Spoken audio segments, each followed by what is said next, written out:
Yes, sir. It's your world famous Uncle T coming at you. We about to catch some vibes. How y'all doing on this Friday afternoon, evening, or whenever y'all decide to tune in?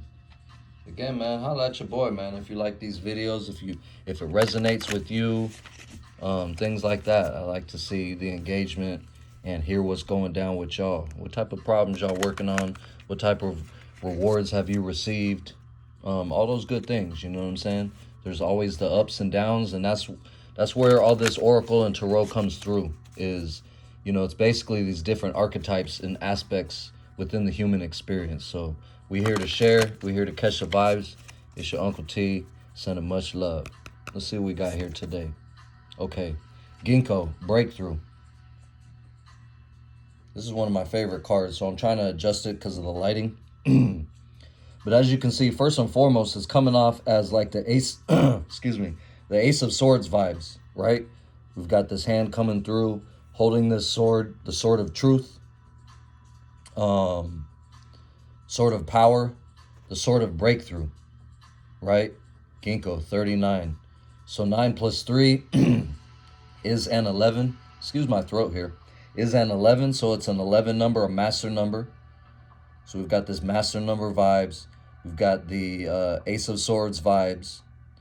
We've got the Raven vibes. Quoth the Raven nevermore. And then Ginkgo biloba in and of itself is a beautiful plant. So this is one of the most ancient trees, if not the most ancient trees. It's like millions of years old from the dinosaur era. Ginkgo biloba. It's called Ginkgo biloba because of the bi, as far as two, right? So we've got two hemispheres of the brain. So Ginkgo biloba is a mentally stimulating herb, is a mentally stimulating leaf coming from the Ginkgo biloba tree. So I got some Ginkgo biloba tea, and it has more of a muted, just kind of a herbally flavor. It's not really sweet, nor is it that bitter, but it's definitely promotes or brings blood flow to the brain, brings blood flow up to the higher energies, to the energies of the head, and that's where we get this spiritual breakthrough in and of it, in an essence of spiritual breakthrough is because it's bringing that energy rising from the base of the kundalini up the spine into the head. We've got the crown right here. Forgive me if y'all couldn't see that. I was looking at the card, not the camera. But yeah, and then we've got, the energies coming up, rising through the kundalini, or the kundalini rising through the base of the spine, up the spine, into the head, where we've got our crown chakra, where we've got that crown of royalty, right? This level of breakthrough, our higher self, our sovereign beings, our sovereign selves, you know what I mean? We've kind of got this desolate land, which is quite interesting right here. There's really no growth. We see no plants, no trees. And then the raven is kind of like a messenger of the shadows, from the shadow realm. So I find that quite interesting. But outside of, and then so we've got it ruled by Mars and Uranus. So Mars is that forward penetrating energy. This also kind of reminds me of the surface of Mars. I can't even think of the word. The surface of Mars we've got right here. So we've got this Martian energy. Mars is also tied in with the iron. That's why it makes it red. So we've got this red heme type of iron, magnetic, but also powerfully charged energy, which is this, upward energy of the Ginkgo biloba. And then we've got Uranus. Uranus is that spark. Uranus is that energy, that spark, that what's the word I'm looking for? Like haphazard almost, in a sense, and it's kind of like sporadic, I think is the word I'm looking for, the sporadic type of a spark. So, basically it's like even when our shadows come in, right, or as Mars is activated, right, it's sometimes it comes, like even Mars itself brings with like sporadic change. It's not like a long-standing change or long-standing cycles like Saturn. It's like, it's coming forward to bring the heat. So yeah, this is the card Ginkgo.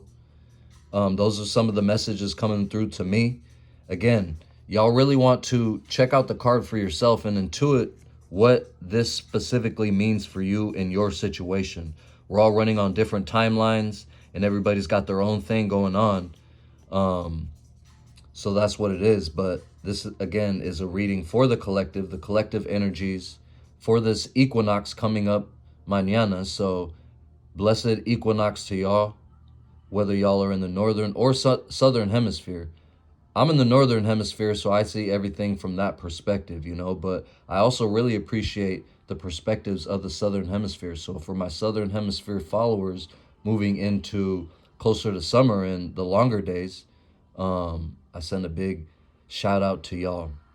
But for us in the northern hemisphere, as we move closer towards the days of darkness, it's time for that, you know, introspection. And with that introspection is going to come breakthrough. With that introspection is going to come, you know, a certain level of meditative sovereignty. Like, again, I'm hearing this word sovereignty, the king factor, right?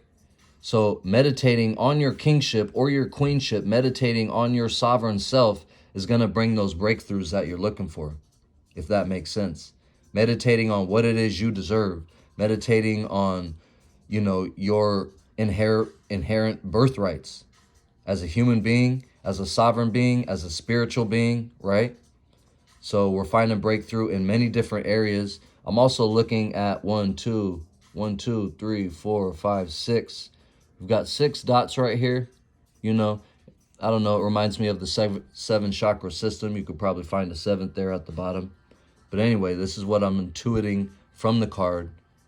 It's your Uncle T sending y'all much love and breakthrough vibes for this equinox season. So much love to y'all. I'm a holla.